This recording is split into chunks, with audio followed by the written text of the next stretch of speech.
I'm Ted, and this is the Real Ted G podcast. So I was instructed to go ahead and share some real estate stories. So I'm actually just going to go ahead and share this week's stories. So one story. Holy moly. This market is on fire right now. I have offers on things that I never thought I'd have offers on. I have offers that are way higher than I ever expected.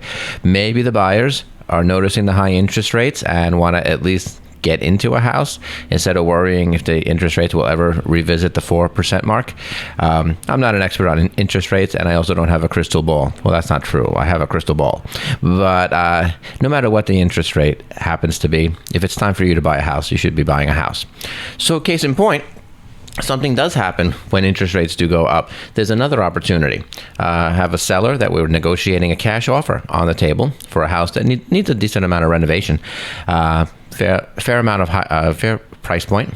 And suddenly we change the terms where my seller is negotiating, and he says, "Ted, maybe we could offer them a small private mortgage. They have they want to get, a $500,000 down payment. I'll hold a $30,000 private mortgage for them at a reasonable rate, actually, lower than the going interest rates from banks." Well, that changes the format of our negotiation immediately, because the buyer reacts in a good way, and they say, "Well, wait a minute.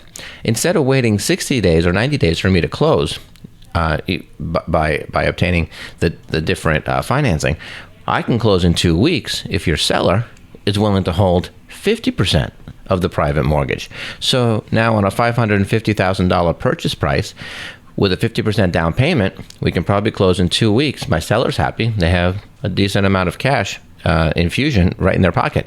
And then the 7% typical, 30-year amortized loan is actually going to gain them thousands upon thousands of dollars in interest payments in the first 5 years. And we're going to tie it all up in a nice red bow by calling it a balloon payment in 5 years. Now my seller gets the remainder of their principal owed in 5 years. Everyone's happy. Everyone's happy to make money. Everyone's happy to own a home that suits their needs. That's one real estate story. Let's see. My other real estate story for this week.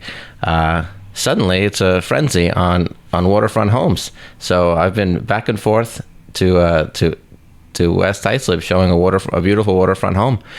So I don't know what's gotten into people, but maybe people are very motivated to own the home of their dreams. So I'm very happy to help. Let's see. Do I have any more real estate stories? Real estate stories. I'm noticing that the motivated buyers are still out there, and that's great. Even in the pouring torrential rain, we had a moderately good open house turnout to a property right here in Medford. We had almost eight or nine people come in, and by yesterday's standards, that sounds low. By normal standards, it's actually a very successful open house for a normal market. So that's also, gotten me really excited about the things that are coming up. It's put a little energy in general. I'm noticing more and more inventory join the market, and that's great for people that are on the fence because they're not sure what they would buy if they did sell their home. So that's all great stuff, because here at my office, we answer the phone and we say, "It's a great day at Coldwell Banker. How can we help you?" I'm Ted. This is my podcast, and it's going to be a fun week in real estate.